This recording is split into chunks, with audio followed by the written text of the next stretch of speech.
aussi, vous êtes prêt à me sacrifier pour votre vengeance? Ce n'est pas de la vengeance, c'est de la justice. Si je renonce à me faire justice, je renonce à la seule force qui me tient en vie.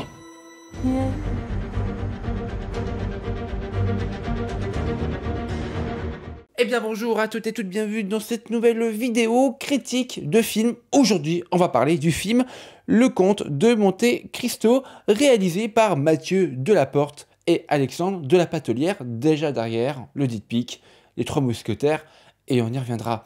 Avec notamment Pierre Ninet et Anaïs de Moustier pour un budget de 46 millions d'euros. Mais alors, où sont-ils passés ces 46 millions d'euros pour ce truc? Le Comte de Monte Cristo, réalisé par donc Mathieu Delaporte et Alexandre de la Patelière, est une œuvre cinématographique qui semble s'être égarée dans les méandres de l'adaptation. Malgré un budget impressionnant de 46 millions d'euros et un casting prometteur, ce film s'effondre sous le poids de ses propres ambitions, offrant un spectacle bruyant et désordonné qui peine à rendre justice au roman d'Alexandre Dumas. Sans scénario et le développement des personnages est véritablement chaotique du début à la fin. Dès les premières minutes, le spectateur est confronté à une histoire décousue, manquant de cohérence et de profondeur. Les personnages, pourtant emblématiques, sont mal développés. Pierre Ninet, qui incarne le comte de Monte Cristo, livre une performance sans direction claire. Son personnage apparaît souvent inconsistant, oscillant entre des émotions contradictoires sans que cela ne serve véritablement l'intrigue.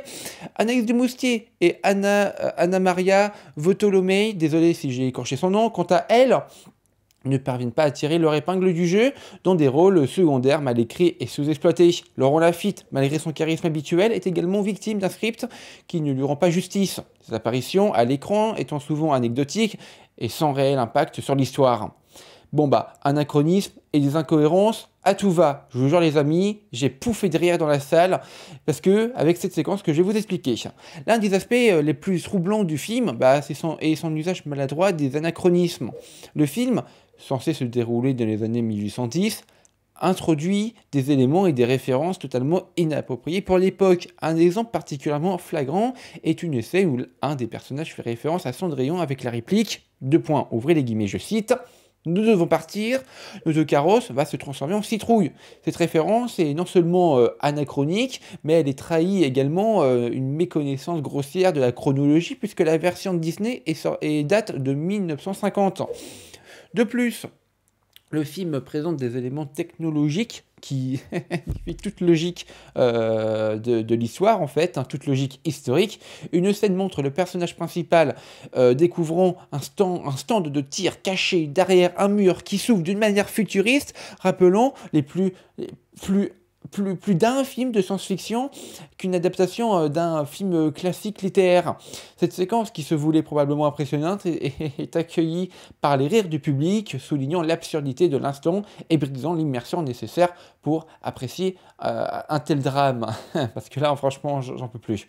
Technique de montage et puis le rythme. Et oui, le montage du film est un autre point faible notable. Le recours excessif au fondu enchaîné en noir pour signaler le passage du temps devient rapidement exaspérant. Utiliser cette technique pour manquer les ellipses temporelles peut être efficace lorsqu'elle est utilisée avec parcimonie et subtilité. Cependant ici, chaque fin de séquence semble se conclure de la même manière, créant une monotonie visuelle et narrative qui fatigue le spectateur. Au bout de 30 minutes, je ne pouvais plus. Et oui, parce que le film a une durée de 2h58, mon cher ami. Et oui, cela éprouve des difficultés à maintenir un rythme soutenu. Et oui, les premières heures parviennent à captiver quelque peu l'intention, mais à partir d'1h40, le récit perd de son dynamisme. Cette perte de rythme transforme la dernière partie du film en une véritable épreuve de patience. Le recours à 3 faux putains de climax, moment où le spectateur pense enfin arriver à la conclusion et il ne fait qu'ajouter à la frustration. En fait, à chaque fois, l'espoir de voir enfin la fin, tu comprends que c'est pas la fin. et que du coup il te reste encore 30 minutes mon bon ami, super. Et bien évidemment la comparaison avec les Trois Mousquetaires elle est inévitable, les mêmes défauts observés dans les adaptations précédentes des réalisateurs, notamment les Trois Mousquetaires partie 1 et 2, se retrouvent malheureusement dans Le Comte de Monte Cristo. Les scènes de combat qui devaient être épiques et haltelantes sont filmées de manière molle et sans inspiration, rappelant les productions de téléfilms de France 3. Les nuits américaines, technique consistant à tourner des scènes de nuit en plein jour avec des filtres, sont mal utilisées, créant une atmosphère artificielle et dénuée de crédibilité. Les dialogues sont un tout autre point de déception majeure, oui, souvent prévisibles et manquant de naturel. Oh là là là là, ils tombent régulièrement à plat sans jamais parvenir à capturer la verve et la vivacité de la plume de Dumas. Ces échanges, pourtant censés être de tension dramatique et d'émotion, se révèlent ennuyeux et mécaniques, trahissant un manque flagrant de soin dans l'écriture, véritablement. Bon, en conclusion, Le Comte de Monte Cristo est une tentative désastreuse d'adaptation d'un des plus grands romans de la littérature française. Le film échoue sur presque tous les points. Un scénario incohérent, des personnages mal développés, des anachronismes ridicules, un montage répétitif et un rythme mal maîtrisé, les défauts techniques et narratifs se combinent pour créer une expérience cinématographique profondément frustrante et décevante.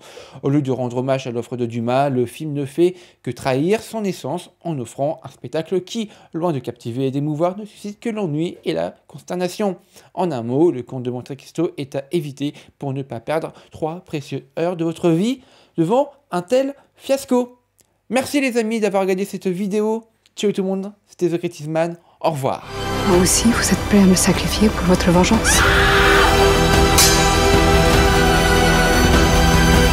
Ce n'est pas de la vengeance, c'est de la justice. Si je renonce à me faire justice, je renonce à la seule force qui me tient en vie.